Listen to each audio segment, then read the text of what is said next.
Yeah, that is the subject of the talk here, right?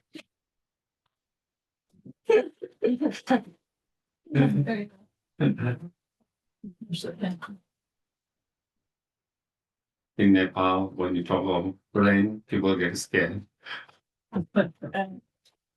in the monsoon.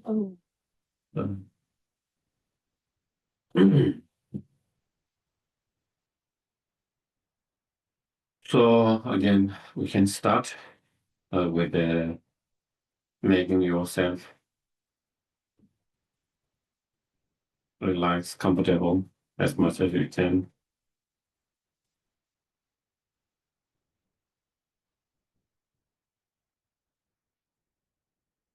And try to keep your back straight. It always helps to be more alert.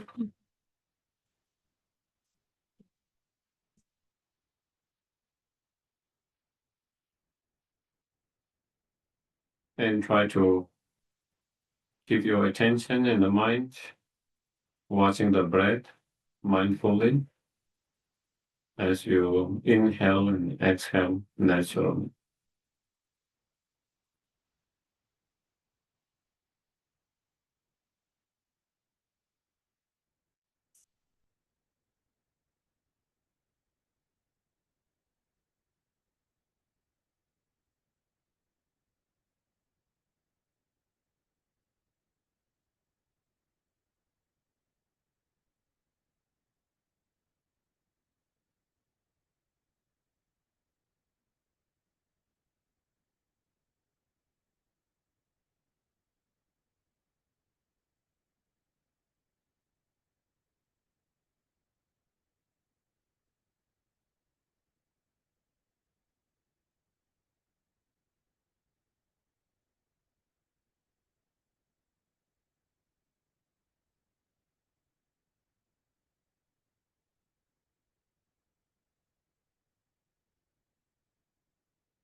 Once your mind have settled down, we can try to reflect, contemplate. As long as we have these afflictive emotions of anger and attachment,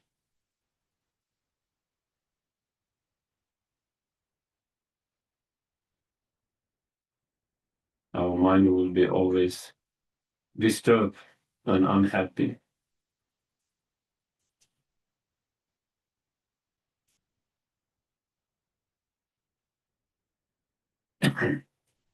Due to angers,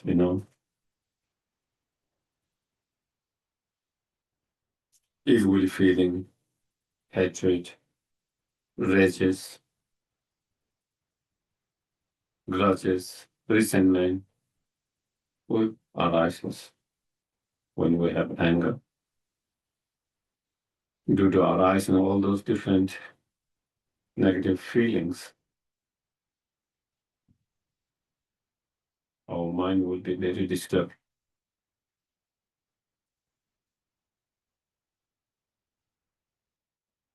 very unpleasant.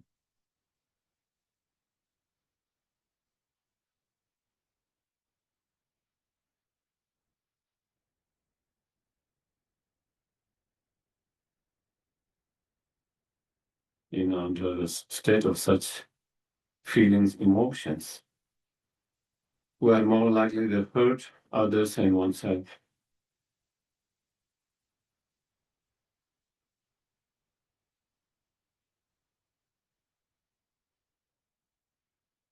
We're more likely to harm, bring pain to others and oneself.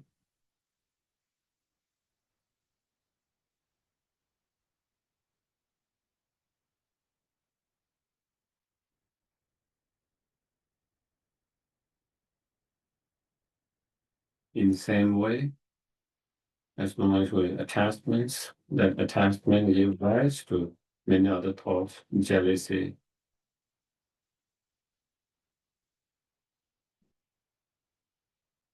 dissatisfied mind, unhappy, dissatisfied mind,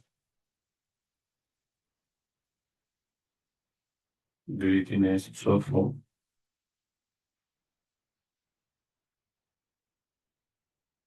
As well as, you know, a lot of fear, worry, anxieties, all those different feelings.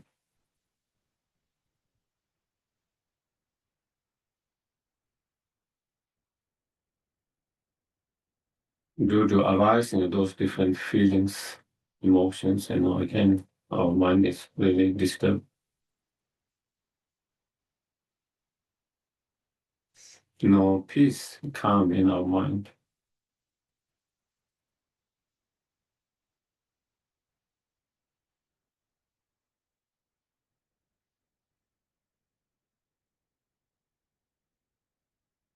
And under the such state of feeling and emotions, again, we are more likely to harm and hurt others and oneself.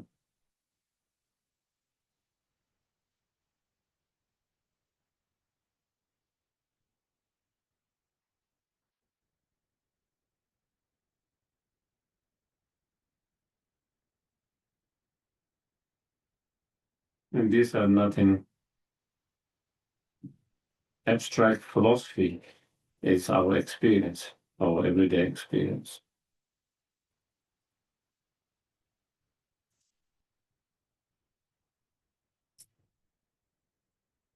Therefore, it is quite clear if we want to be less harm to others, less hurtful to others,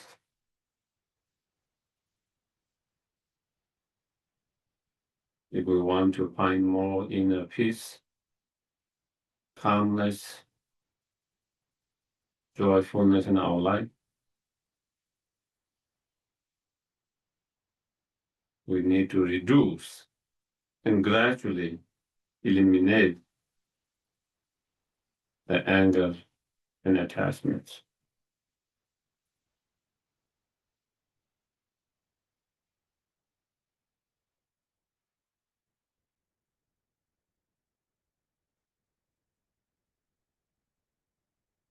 The less we have those feeling emotions, the less intense those emotions, the more peace we find in our life, the more joy we find in our life,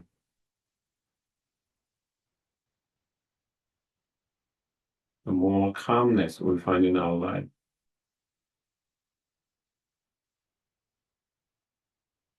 and the more we are able to help and benefit others, and then the less we do harm to others.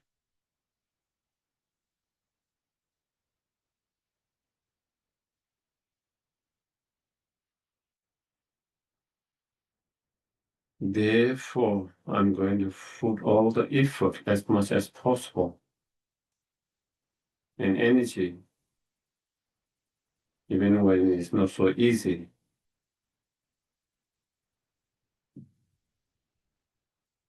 to not allow ourselves to be under the control of those feeling emotions, trying to reduce as much as possible and overcome them.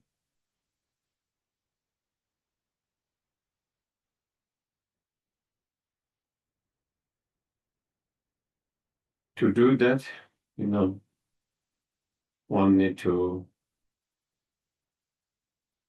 study more of different meditation practice that help us to do that. We need to reflect, contemplate, meditate, and practice more and more.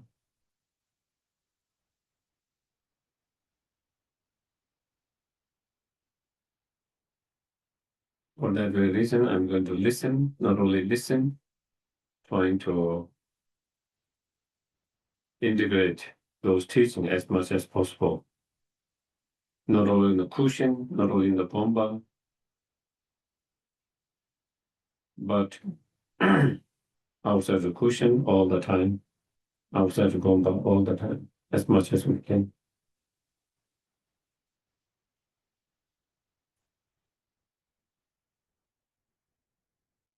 And not only just for oneself, but in order to free all sentient beings from all their suffering and cause of suffering permanently,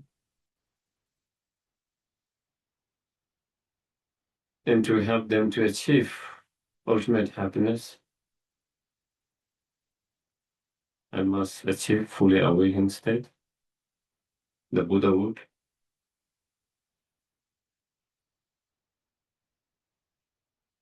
In order to achieve the fully awakened state, I must continue to practice, contemplate, meditate correctly. For that very reason, I'm going to listen.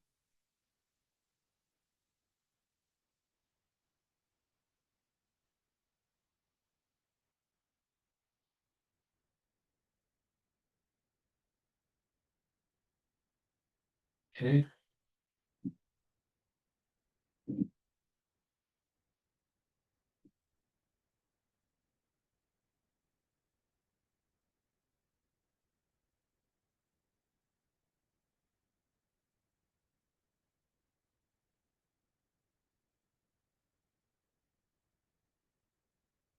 Praise to Shakyamuni Buddha 3 times in English.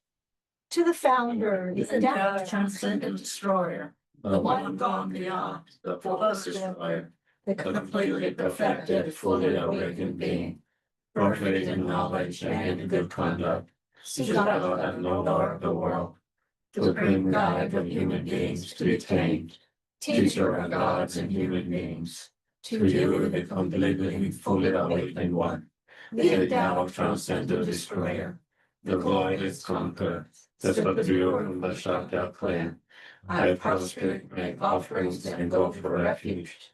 To the founder, the endowed, transcendent destroyer, the one gone beyond, the host destroyer, the completely perfected, fully awakened being, perfect in knowledge and in good conduct, Sugasa, Lord of the world, supreme guide of human beings became, teacher of gods and human beings, to you the completely and fully awakened one, the endowed, transcendent destroyer, the glorious conqueror, the subduer from the Shakya clan. I prostrate, make offerings, and go for refuge. To the founder, the endowed, transcendent destroyer, the one gone beyond, the foe destroyer, the completely perfected, fully awakened being, perfect in knowledge and in good conduct, Siddhartha and Lord of the world, supreme guide of human beings to be tamed, teacher of gods and human beings, to you the completely and fully awakened one, the endowed, transcendent destroyer, the glorious conqueror, the subduer of the Shakya clan. I prostrate, make offerings, and go for refuge. Short mandala offering, once in Tibetan. Sajido Ki Chon Shin Men So Tama Vi Ra De Shin Ni De Ye Ba Te Sam Ke Shin Do Mi Te O Wai No Nama Da Shin La Sho Idam Guru Nalanda Gangaya. Refuge in Bodhicitta, once in English, twice in Tibetan. I go from refuge to the light, to to the the God of the lands of grace and light. By the merits I create your blessings for them around. May I become a Buddha in order to benefit all sentient beings.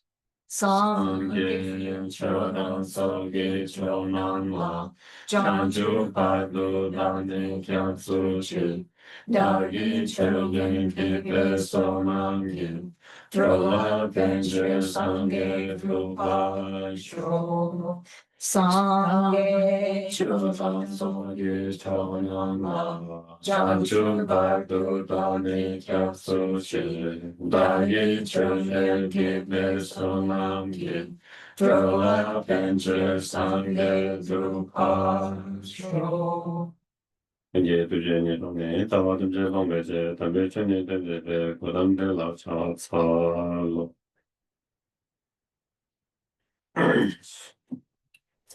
So at the very beginning of this sutra, right, Seedling sutras, the portion, as Buddha mentioned by saying the rice field, whoever sees the dependent arising, who sees the Dharma, whoever sees the Dharma, who sees the Buddha, and become kind of silent in a meditation, deep concentrations. So then, Shariputra asking Bodhisattva material, what does that mean? When Buddha mentioned that, what is the meaning of dependent arising? What is the meaning of Dharma? What is the meaning of the awakening?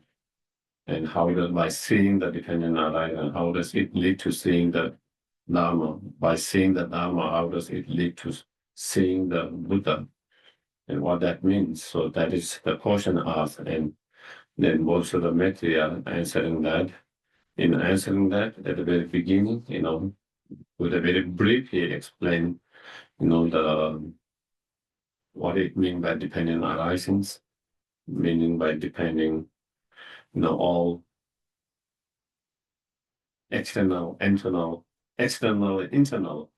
phenomena, depend on, other cause, condition, other factors.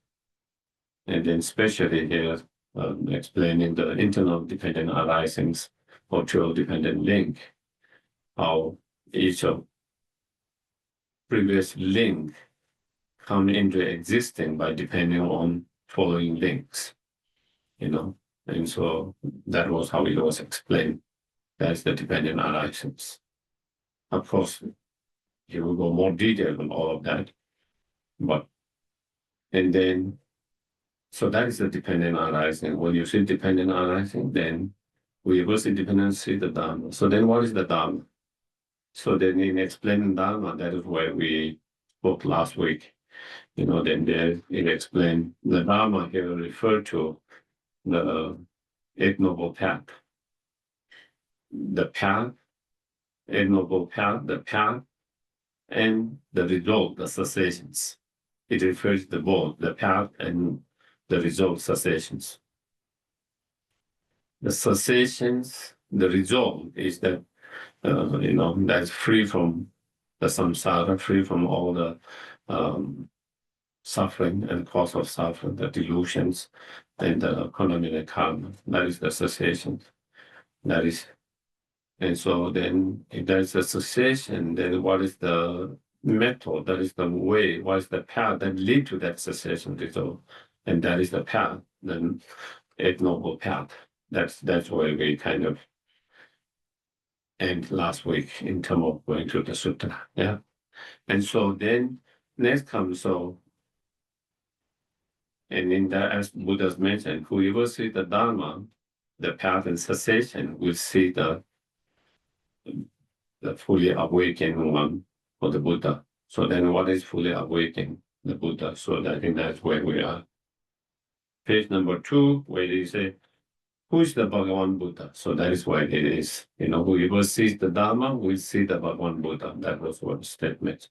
So if whoever sees the Dharma, if he or she sees the Bhagavan Buddha, then who is Bhagavan Buddha? What is Bhagavan Buddha? a Buddha so-called because of comprehending all the Dharma. The Buddha is called fully enlightened, fully awakened, or the Buddha means fully awakening, awakening from the obscurations or defilement and obscuration of knowledge. And someone who have actualized all the positive qualities. That is the Buddha. So-called Buddha is so-called as a Buddha because of comprehending all Dharma. Whatever knowledge, phenomena knowledge there is, the Buddha comprehend and know all of them. That's what Buddha means. Another word for Buddha is, omniscient, all-knowing. The omniscient, all-knowing. Because the Buddha knows all the objects, all the knowledge.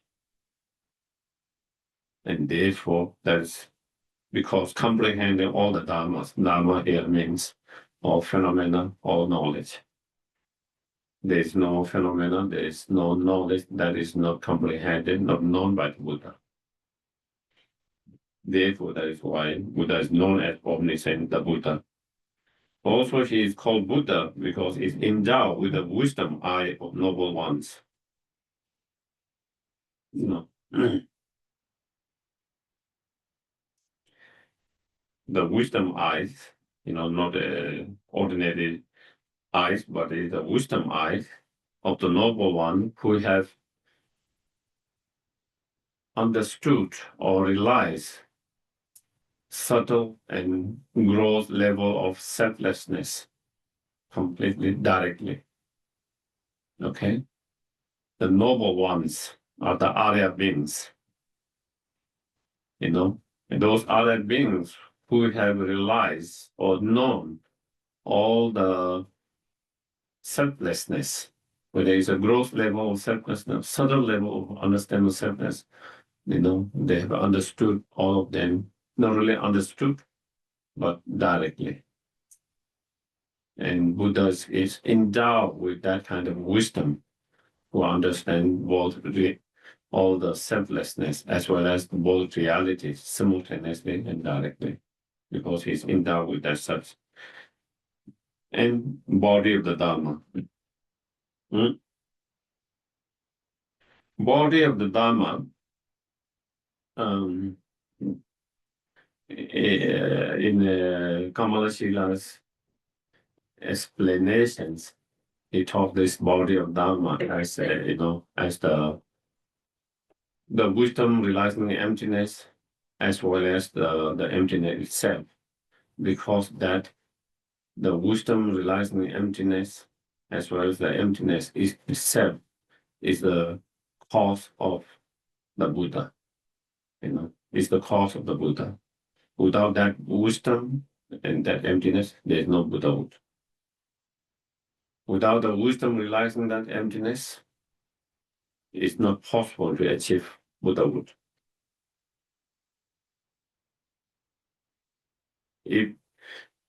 And as Nagarjuna mentions in his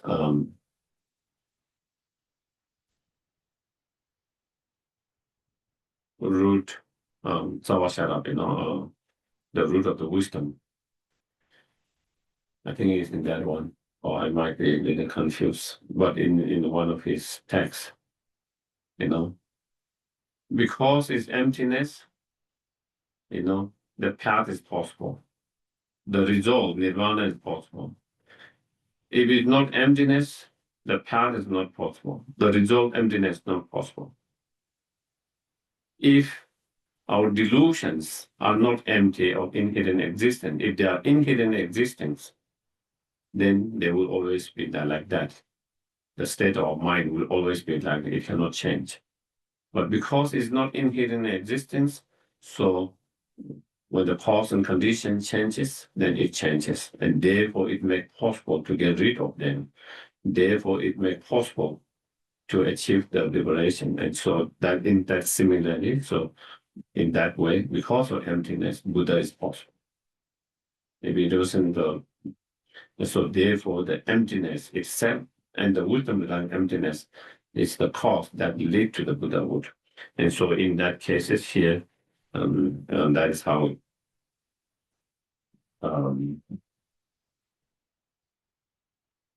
that's how Kamadashila explained this, the meaning of the body of Dharma in here. And thus perceives, so therefore the Buddha perceives the Dharma of those still in training and those beyond trainings. So the Buddha perceives all the knowledge, all the Dharma, those who are on the path, on the training, and those who are beyond the training, the Buddha themselves, those who are training are those who are on the path, okay? So in terms of path, the path, the first four paths are those who are on the training in terms of both sattvas. Path of accumulation, path of preparation, path of seeing, path of meditation. Those are again, one practitioner as a bodhisattva progress gradually involve and move from one path to another path as their level of practice get. And then the fifth one is called normal learning, and that is the result of the Buddha, and that is normal training. There's no more required training. That is the path of normal training, normal learning. And the first path of the bodhisattvas are the path those who require training, who are in training. So Buddha perceived all the Dharma, all the phenomena of those who are on training and those who are not on training, beyond the training. And if he perceives that, then he perceives everything. Therefore, Buddha is able to perceive all the knowledge that there is to know. He perceives everything that can be to be perceived.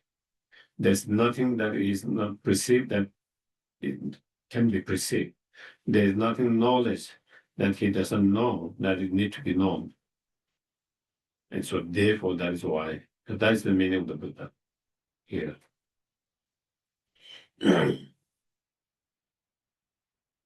In Tibetan, the word Buddhas mean Sangye, and there are two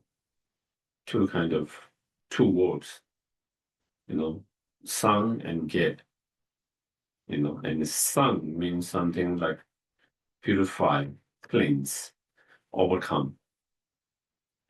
Ge means something expanded, something actualized, something attained.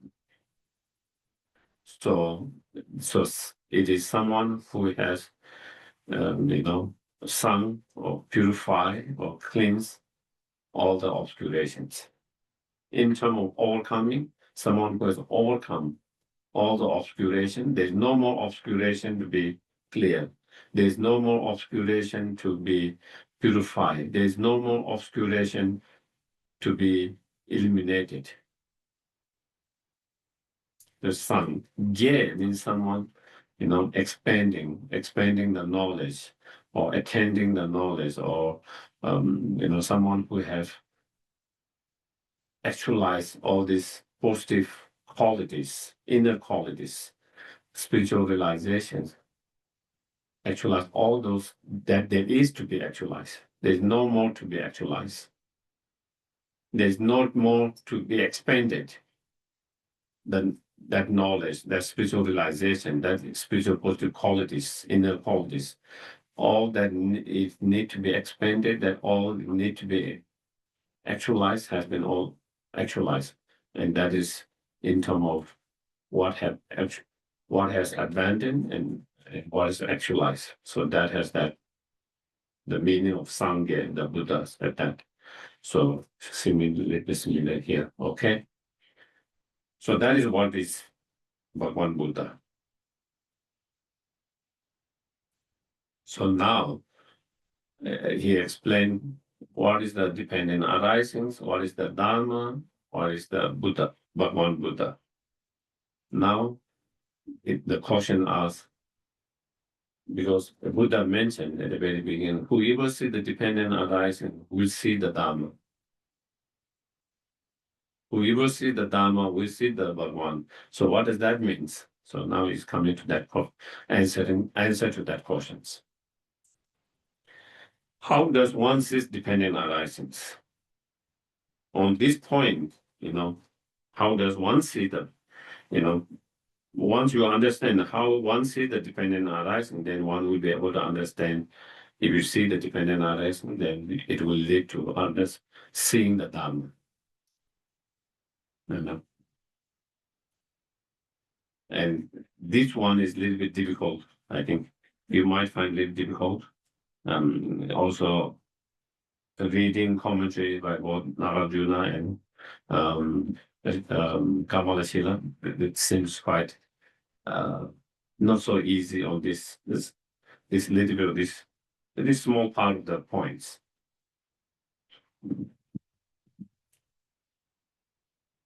On this point, the Bhagavan said, one who sees the dependent arising as constant. So constant means like permanent, yeah, not changing, always there, yeah. So there is where it comes dependent as constant, without life force, devoid of life force, true, unmistaken, unborn, not arising, uncreated, uncompounded, unobstructed, imperceptible, tranquil, fearless, unshaken, unmoved, incontrovertible, inexhaustible, and by nature never still. So up to here. So what the meaning of each of those? So that is where I think I was trying to go through one of Geshe, some time ago. We're going through that and going through the commentary, and it wasn't so as simple. So anyway, the Kamala Shilas, I find Kamala Shila explanation a little bit more kind of relatable. So I'm kind of maybe I might also. So he explained, how does one see dependent arising? And when Buddha mentioned that, so he mentions,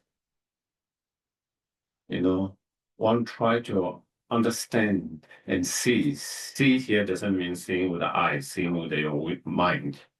Okay, understanding. That's so one try to understand dependent arising from 2 points of view. Okay. One from ultimate point of view, and from one conventional point of view.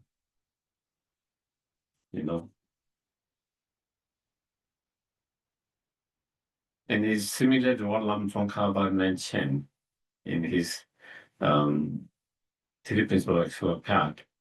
The meaning of emptiness, seeing is dependent arising. Understanding the meaning of dependent arising as the emptiness. Seeing both the emptiness and dependent arising as same meanings. So when we look from the emptiness point of view, we are looking from, ultimate point of view, ultimate reality point of view. When we try to see the dependent arising point of view, then we are trying to see from the conventional reality point of view, from conventional point of view.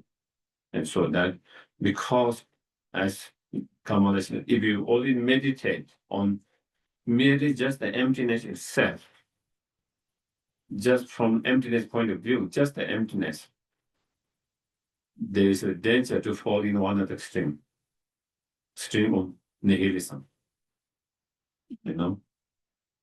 But if you try to understand only from the point of view of dependent arising, how everything comes into existence by depending on cause, conditions, other factors, there's a danger of falling into the other extreme, which eternalism. How you say? Internalism. Internalism. Internalism. Yeah. And it is similar to, and when you are free from those, therefore you should meditate on also dependent arisings, so that you are free from that extreme. Thereby you find a middle way. Free of those two extremes. Free of those both extremes. It's similar to what Buddha said in, Kingdom Concentration Sutras,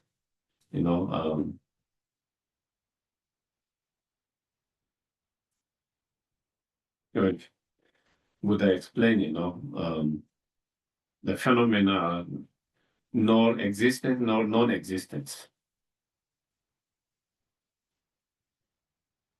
Nor existent nor non-existent. Nor existent means explaining the emptiness. They do not exist inherently. Nor is non-existent means that it doesn't mean it doesn't exist. It doesn't mean it's nothingness. So it explains that it does exist, but it exists by depending on other cause, conditions, factors. So depending arising, explaining that. So it's similar. Arjuna also explained similarly, and same here. So how we try to see dependent arising by seeing both emptiness and dependent arisings. Are we clear? Yeah. By seeing, so that we can find the middle way, free from the both extremes. Because you see emptiness, when you see dependent arisings, because you emptiness, then you don't have grasping, clinging to the object. If you don't have grasping, clinging to the object or the phenomena, then there is no more attachments or anger that is rooted in grasping to that objects. By grasping that object to exist there from its own side or by itself, so there is that grasping. Because of that grasping, and then attachment, anger, other delusion arises. So when you see the grasping, when you see the emptiness, when you see the dependent arising from the point of emptiness, then you don't have that grasping. While you don't have grasping, because you see the emptiness, at the same time, because you see it exists, but depending on cause, condition, other factors, you don't fall in the nihilism, that feeling there's nothing. Are we clear? Because you see that there is something that exists and functions by depending on many other factors. And therefore, you don't fall in that there is nothing, and therefore fall into nihilism. Okay? So that's how to see the dependent arising, seeing from both emptiness as well as the dependent arising from both sides to find the middle way. Okay? Are we clear? So the mind, and especially such as when we talk about the 12 dependent link, as mentioned as a dependent arising of 12 link, start with the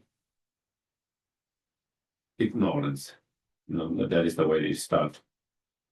All of those links, such as the ignorance, they are dependent on cause conditions. Okay? Depending on other factors, cause and conditions. Therefore, they are like even though they are like the illusions and reflections of yourself in the mirror or the moon in the still lakes. There's an image of the moon in the still lake, but there's no real moon in the lake.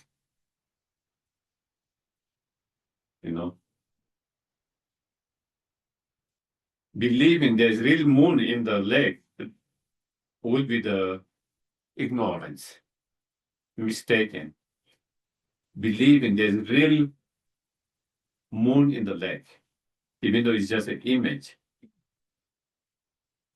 you know.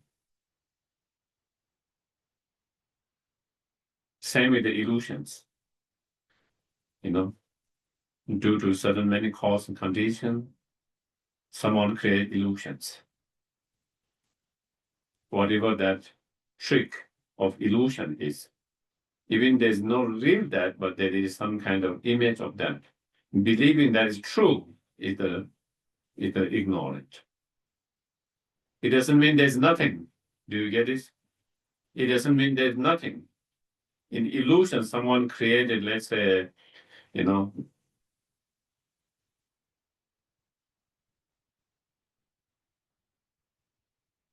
horse from nowhere, you know. First you see there's nothing in horse, illusions, and there is something, but it's not real horse. It's a trick.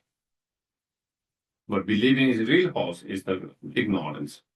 But it doesn't mean there's nothing. There's something due to many cause, condition, whatever.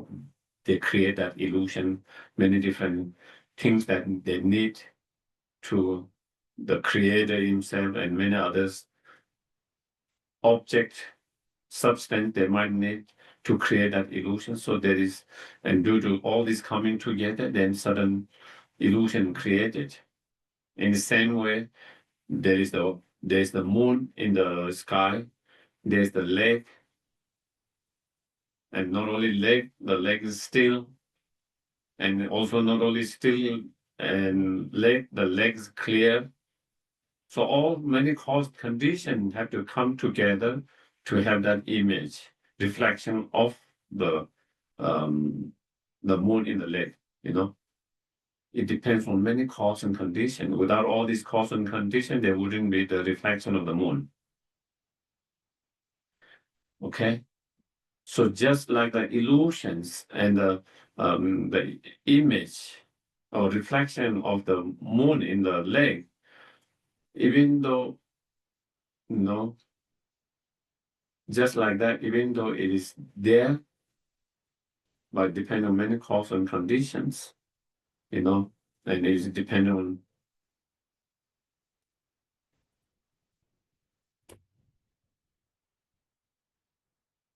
you know, so it is dependent on cause and condition, many factors. Okay. But, you know, but in emptiness, ultimately,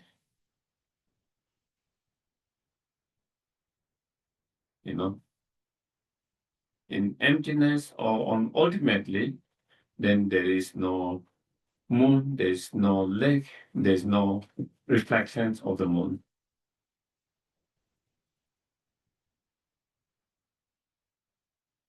That's all in conventional level.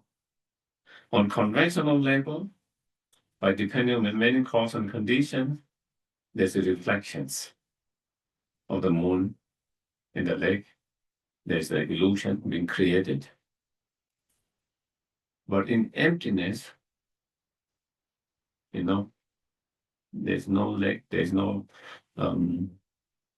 ultimately or in emptiness, there's no lake, there's no moon, there's no reflection of the moon, there's no being who is observing the moon, the reflections, and same with the illusion itself. There's no one who is creating the illusions. There's no cause and condition that lead to the illusions.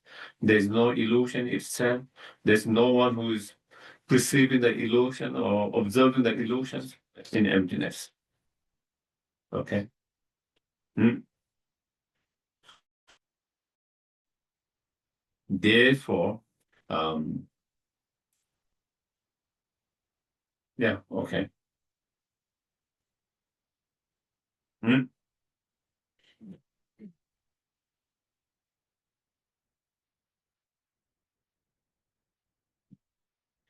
Therefore, such all of them on emptiness, in emptiness, on ultimate level, they do not arise.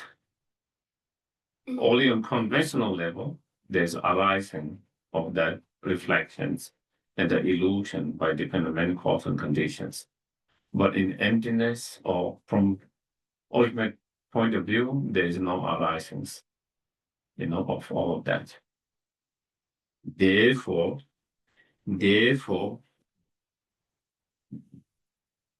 it is dependent arising, one who sees dependent arising as constant,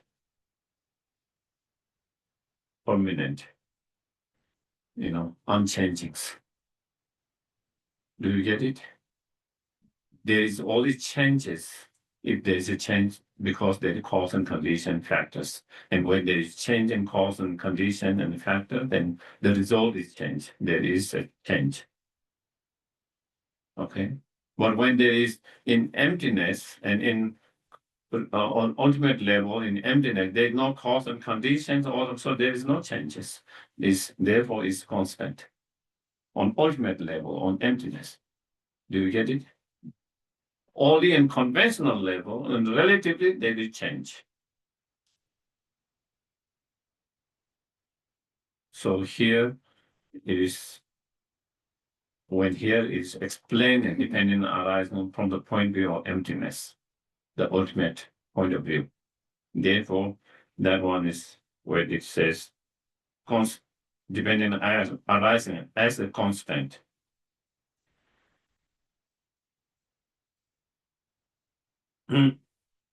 So then, if that is the case, if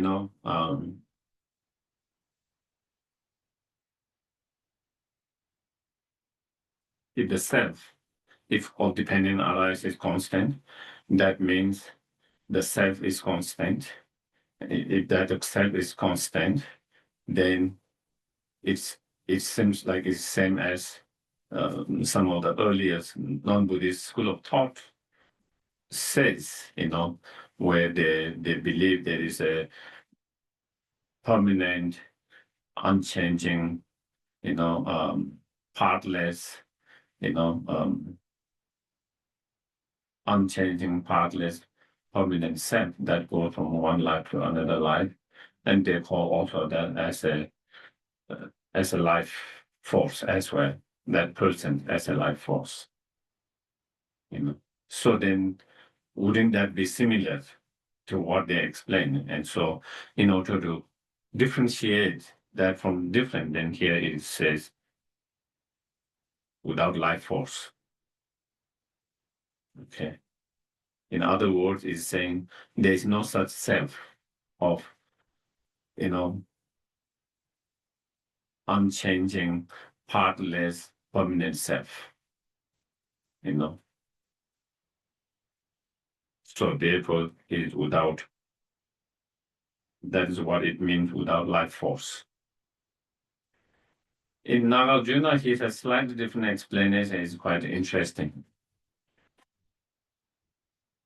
In Nagarjuna, he says, without life force, he referred to something else, a particular object, not all the dependent arisings. He takes a specific more dependent arising, and he explained, some of the school of thoughts, such as Jainism and some other school of thought, they believe also plant has a life force, consciousness, and they believe that there is a life force consciousness in those plants, and so therefore you are not allowed to dig plant, and then there are many rules, and so. And in Nagarjuna's explanation, that is, so he's saying without life force means those plants do not have life force. So it is kind of negating those views that it has a life force. So it's a slightly different explanations. So when you do that Nagarjuna, then it becomes each of those, it has a different object. You cannot take same object and explain each of them that, whereas I find Kamala Shila taking dependent arising, all dependent arisings, and then explaining from the point of view of the emptiness, conventional point of view in that way. I think then you can take one object and explain that all. Just like in Sutra, where Buddha explained in emptiness, there's no form, there's no feeling, no discrimination, no compositional factor, no consciousness, there's no eye, no nose, no ear. So all of that in emptiness, on ultimate level, in emptiness, there's none of them. Of course, there's all of them on relative level, conventional level, relative conventional level. There is the physical form, and it has certain functionings. There is the feeling, discriminating mind, conventional mind, consciousness. Each of them have their own distinguished functionings and all of that. And same with all of that. So similarly, that's kind of explaining kind of similar.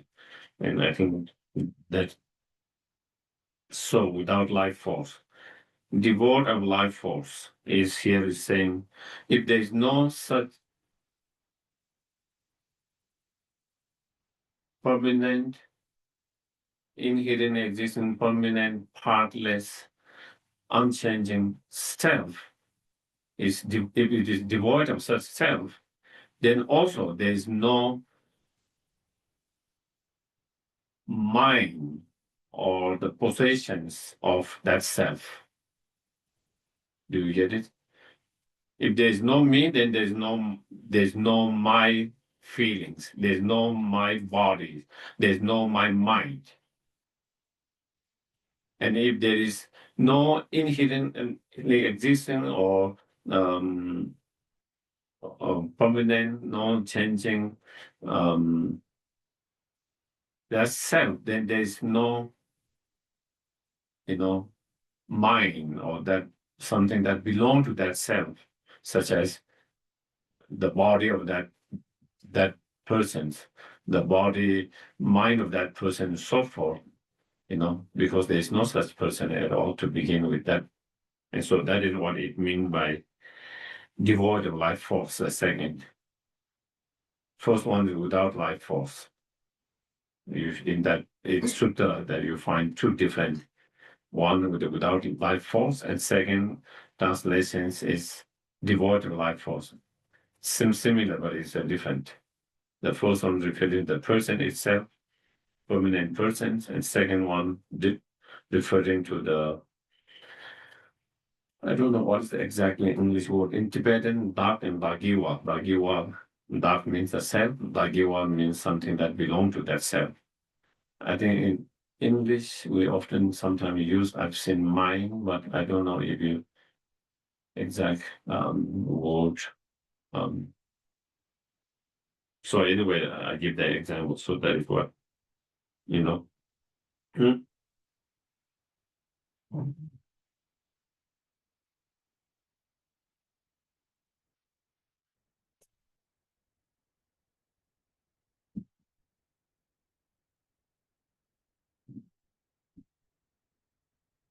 And then true.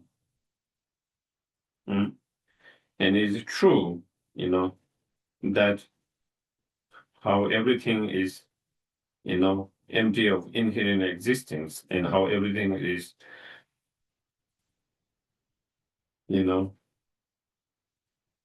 on convention, on in emptiness or in emptiness or on ultimate level, everything is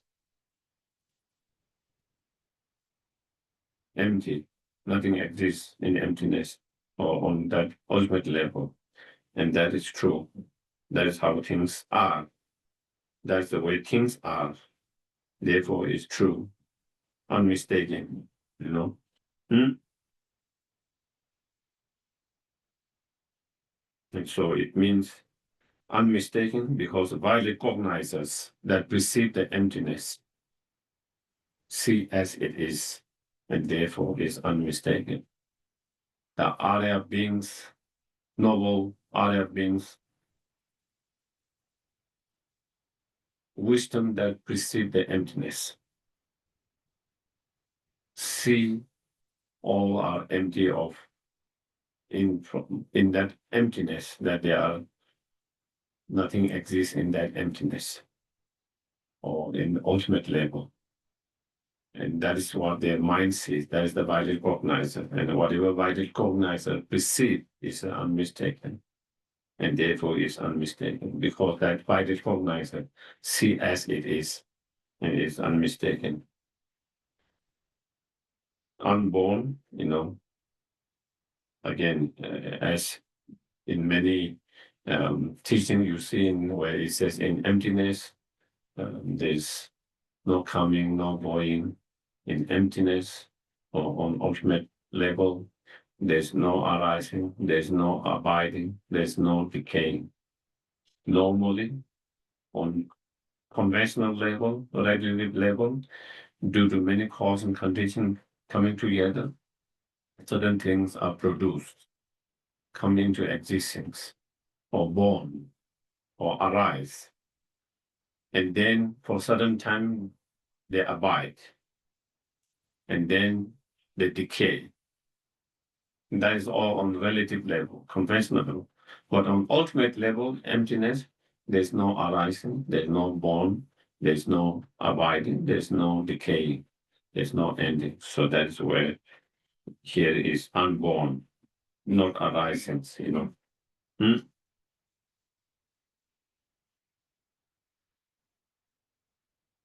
In one of the sutras, I don't recall exactly which sutra, Kamshike Lamage Dekepas, where the Buddha said,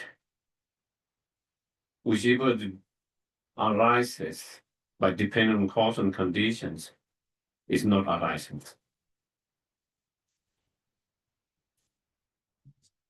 Not saying that again. In that, whatever arise by dependent on cause and conditions is not arising. So it seems what you call two things. Paradox. Yeah. And you see that many in Buddha's teaching, where it's in paradox, but it is not paradox.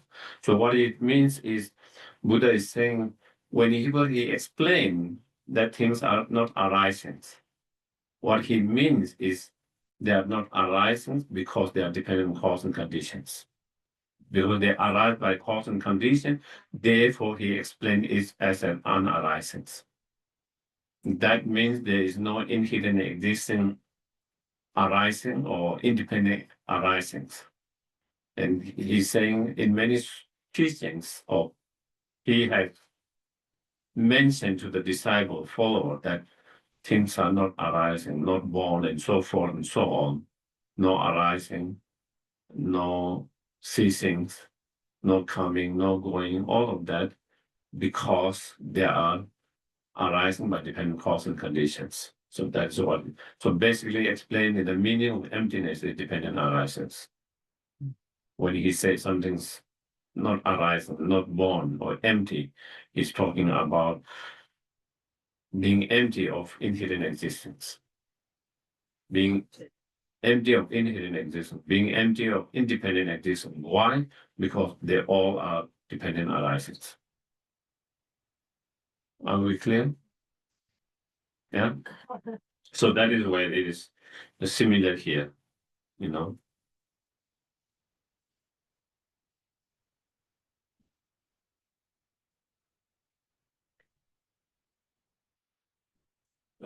unborn. That's not arising. So then here a question could or doubt could arise, even though it's not arising now, but it might doubt that it has arisen at a certain time and now it has decayed.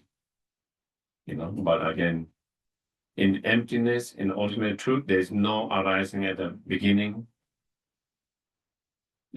On conventional level, it can be there is arising before, now it has decayed. You can say that. It is not arising now, but it was arising before. But emptiness in the ultimate level, there's no arising not only now, there's no arising before. There's no arising in the future. There's no arising all three times, past, present, futures, in emptiness in the ultimate level. On conventional level, of course, there can be arising past, arising present, futures. Uncreated.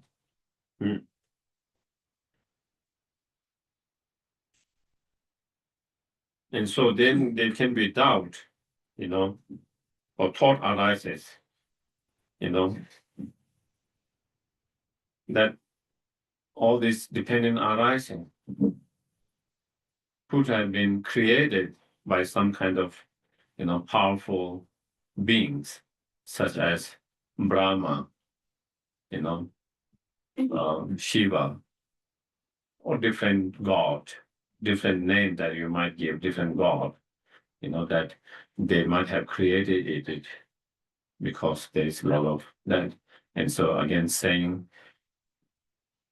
all these conditioned phenomena or all these phenomena, all these dependent arising are not created by such beings. So that's what it means uncreated. It's not being created by such being, they are only being created by its own preceding cause, condition, other factors, not by someone, external agencies, not created by Buddha himself, not created by anyone outside. So that is, again, to clear some of those doubt that one might have, that they might be created by those such powerful beings. And to clear that, then there is uncreated. And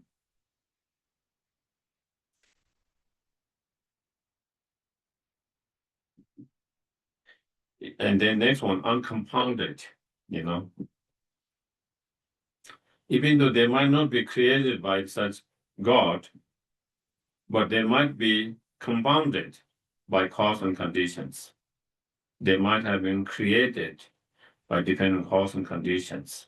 And then to explain, yes, on conventional relative level, they are compounded by cause and conditions. But in ultimate level, in emptiness, they are not compounded. They're empty of. So that's uncompounded, unobstructed, Hmm?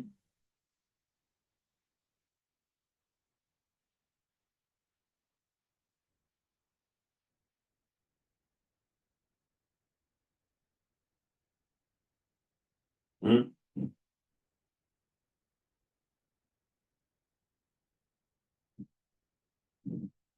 And here it says it's unobstructed because it's empty of dualistic view of subject and object.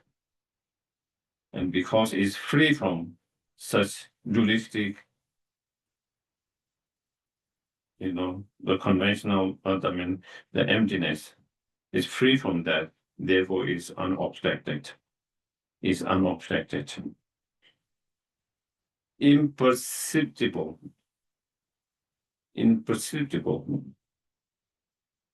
Hmm? What does it mean? Can't be Can't be perceived. seen. Can't Can't be seen. Can be perceived. Can be barely noticeable.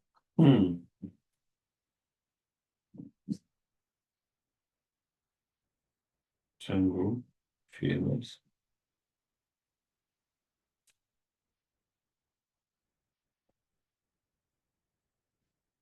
Okay. In Tibetan, it's kind of more like triangle.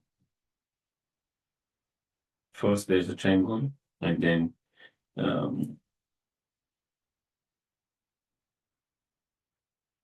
rectangle.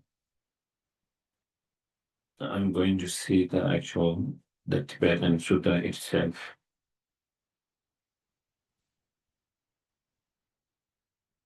Top of the map. Okay. Yes. That is what it is.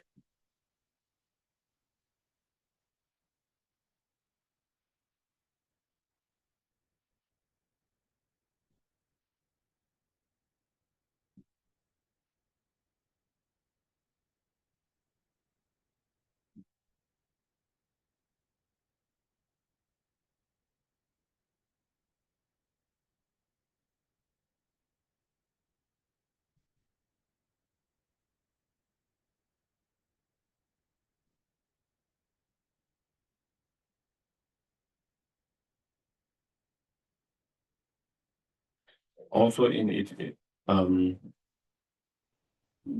yeah, this is what impossible is. Impossible if it is because it's empty of subject and objects, is free from that dualistic, and therefore there's no what elaborations with many thoughts. This in your mind with concept. You elaborate a lot of different things. Elaborate. Elaboration. Elaborations. You know, so when you have this dualistic view, then your concept, your mind elaborate all these things. And so, but when you are free from just dualistic view, you know, then there is no more such elaborations, and therefore there's nothing to perceive all of these different objects, you know. So therefore it's imperceptive, you know. It's and so unobstructed here is explained because all the phenomena are, you know, permeated by the emptiness. You know, all phenomena are same in emptiness. They are same taste in emptiness, as they say in the teachings. You know, everything is same taste in emptiness. On conventional level, there are different tastes, various tastes, various appearance, but in emptiness, they all are same, equal. You know, in emptiness, they all are same, equal, same taste, and therefore there's no obstructed, no unobstructed. You know, when there is unequal, then there's obstructions. You know, do you get it? There's unequal, obstruction come with this, but when there's all equal and same test, then this is unobstructed. So that's what it here explained.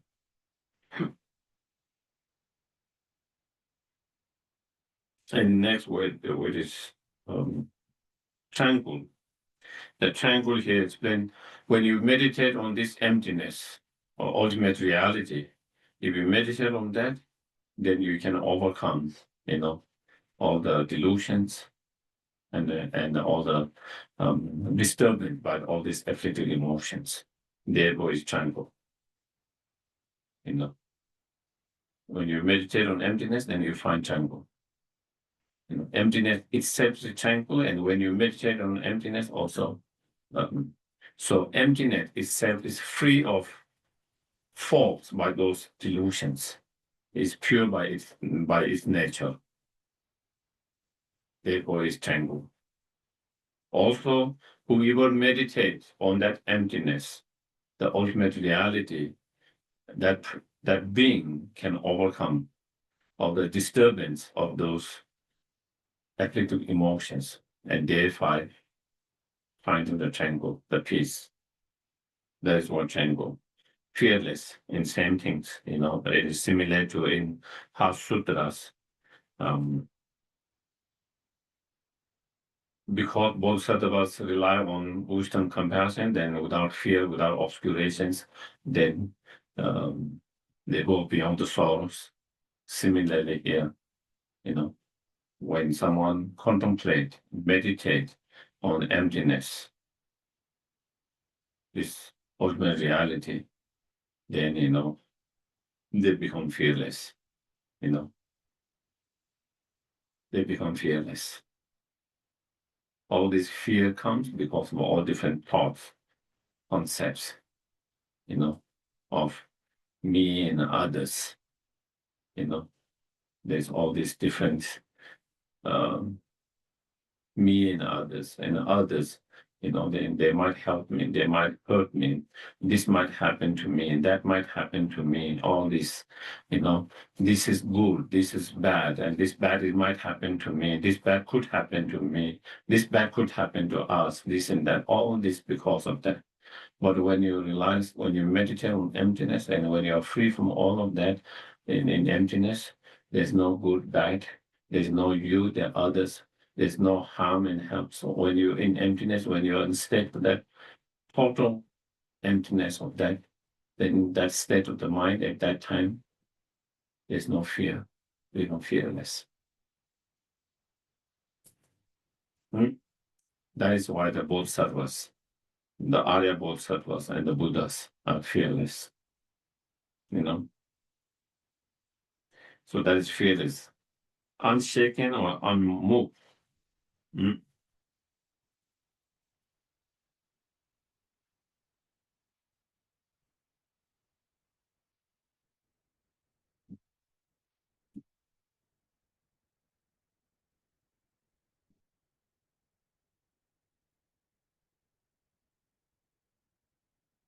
We talk about it. So here is, even you have understood that emptiness, but later having met some negative forces, and through that negative forces, you might have again negative thoughts, and through negative thoughts, then again attachment and other afflictive emotion could arises. By arising or self-afflictive emotion and so on, then again one could have the fear. And so here it says, when one have realization of emptiness, especially when you're understanding the emptiness, such emptiness or dependent arising, directly, then such person mind cannot be shaken or moved by such fear in others' mind. Therefore, it's unshaken, unmoved.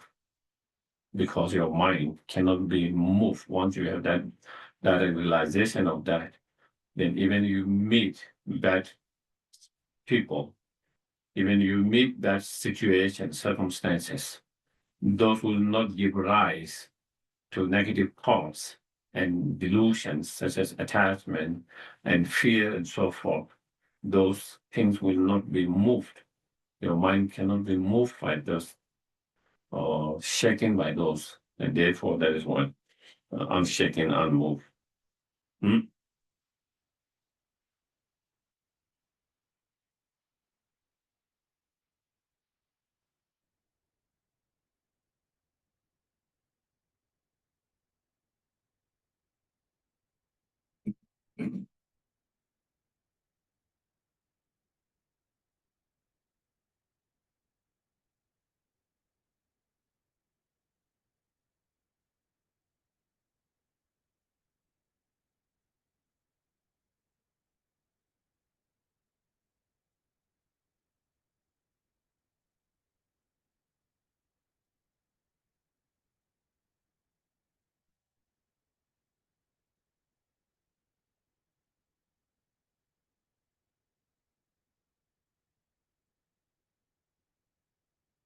Miluba. First Miluba. Here, again, I don't see this here, but again, Miluba means unmistaken. Here is translated incontrovertible. Or is that same as like unmistaken? Yeah. So I guess, yeah. Again, how everything is empty of all phenomena are empty of inherent existence because they are dependent on cause and condition, other factors that depend on arising. Such is incontrovertible,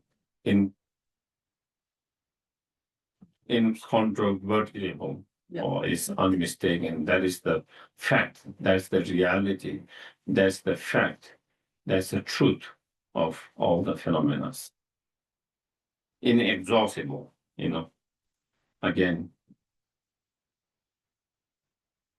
emptiness, in emptiness, there's no coming, there's no going, there's no beginning, there's no end. So therefore it's inexhaustible. When we say something exhaustible, there's a beginning and then it come to end. But in emptiness, there's no coming, no staying, no going. There's no beginning, there's no middle, there's no end. There is no past, no present, no futures. And therefore is inexhaustible. They can be exhaustible only if there's beginning. And so that is, and by nature, never still. And by nature, from emptiness point of view, is always still, is always same, like at the beginning, constant. But on conventional point of view, from the dependent arising by different cause and condition, it's never still because it's always changing, it's always constant in moving, change. Who likewise is Dharma, So here Dharma referring to the emptiness, Are we clear? Yeah.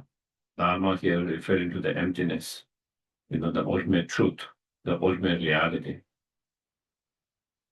Likewise, who see Dharma to be constant, as is mentioned before, without life force, devoid of life force, true, unmistaken, unborn, not arising, not uncreated, uncompounded, unobstructed, imperceptible, tranquil, fearless, unshaken, unmoved, incontrovertible, inexhaustible, and by nature never still, clearly understand the Dharma of noble ones. Yes, we see now it makes sense. Whoever understand that emptiness in all with all this, unborn, unceased, and all of that, then they understand, they clearly understand the Dharma of the noble ones, which the ultimate reality, ultimate truth, which is the emptiness.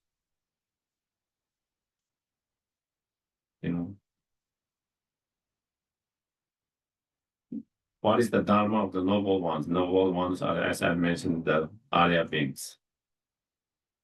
The Dharma of them is the emptiness, the ultimate reality, which they realize directly. So whoever sees the emptiness in that way, then they clearly understand Dharma of noble one. By thus acquiring such right knowledge, the knowledge or the wisdom of realizing the emptiness, the ultimate truth, sees the Buddha within the unseparated body of the Dharma. Then he or she sees the Buddhas, because through by that Dharma, then that leads to someone to achieve the Buddha. Through realizing the ultimate truth, ultimate reality, that Dharma clearly and directly, then that lead one to achieve fully awakened state. So seeing here, seeing Dharma means by having that understanding of that Dharma or actualize that Dharma within yourself, that wisdom within yourself, then that practitioner, that being, which will be able to achieve fully enlightenment. Okay? So when we say by seeing the Dharma, one will see the Buddha doesn't mean that you will see with your eyes Buddha. If you see the Dharma, then and here seeing the Dharma also means actualizing Dharma within yourself. Okay. Seeing it doesn't mean seeing somewhere outside, external outside with your eyes or something else. The seeing Dharma means actualizing Dharma within yourself, having the correct understanding, realization of the Dharma. And here Dharma is seeing the ultimate reality, true truth, especially the ultimate reality. The wisdom realizing the ultimate reality, actualizing that within yourself. That's the Dharma. And when you actualize that Dharma within yourself, then that will lead you to achieve fully awakened state, the Buddhahood. And that is how you see the Dharma, how you see the Buddha. Then you actualize Dharma, and that lead to actualizing Buddha yourself. Seeing here means actualizing Dharma. Seeing Dharma means actualizing Dharma within yourself. Seeing Buddha means actualizing yourself Buddhahood. When you have actualized that Dharma, then that will help you to actualize the Dharma, the Buddha in yourself. Achieve the Buddha in yourself, actualize Buddha in yourself. Fully awaken your Buddha nature, and then become yourself the Buddha. Mm.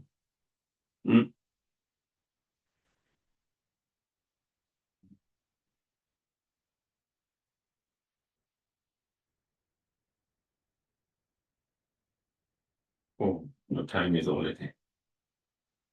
So anyway, I think it's a good place to stop. It comes to the next questions. That was incredible. Yeah, It was. So again, I think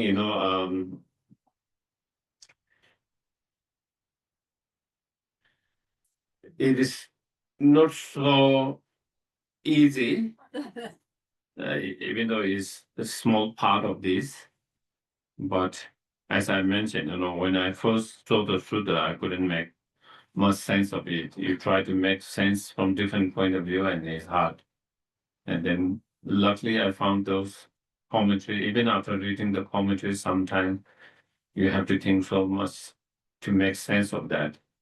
And as I mentioned, I was trying to go through one of the Geshe who senior to me, and at the very beginning, we were having some challenges, difficult how to make sense of each of those.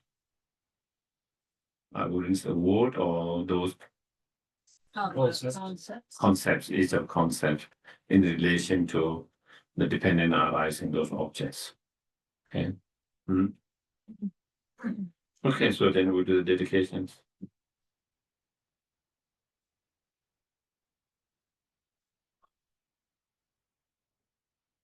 dedicate the merit created by listening to this teaching for the health and long lives of all our teachers. We dedicate for all sentient beings, especially those experiencing obstacles, specifically Howard, Adrian, Wyatt, Gaza, Jovian, Atlas, Kirkendall, Martin Palomino, Jonathan Morales, Cynthia Peterson, Sophie Rojas, Matt V, Taryn A, Ali J, Raquel, Zach, Laura, Alyssa, German Shepherd who killed dog, and Ajira.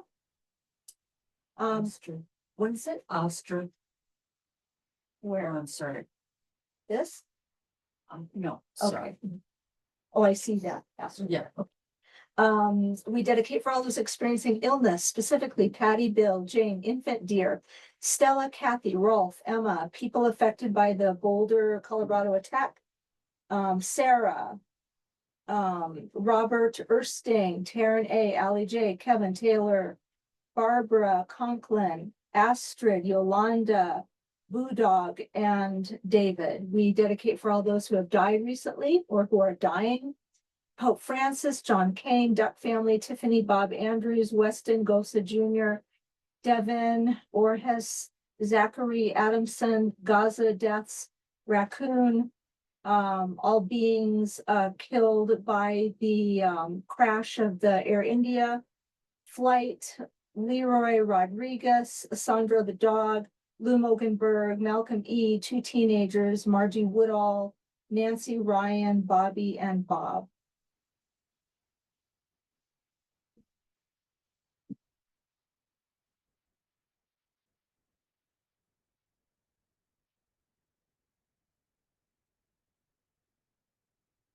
Dedication prayer, one time in Tibetan. Gewadi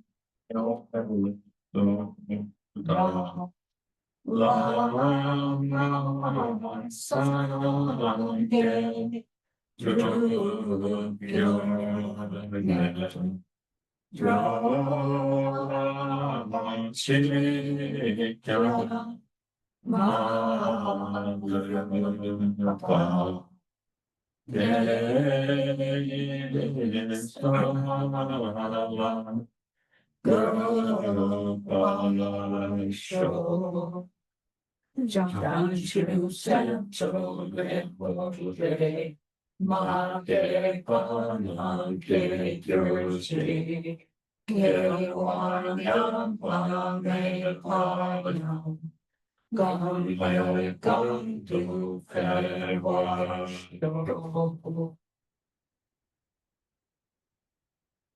Long life prayer for His Holiness Dalai Lama, once in English.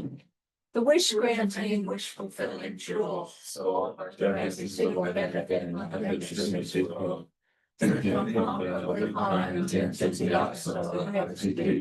may all your holy wishes be spontaneously fulfilled. And for the reincarnation of Lama Zopa Rinpoche, peerless teacher and assembly of children of the Victorian ones, provide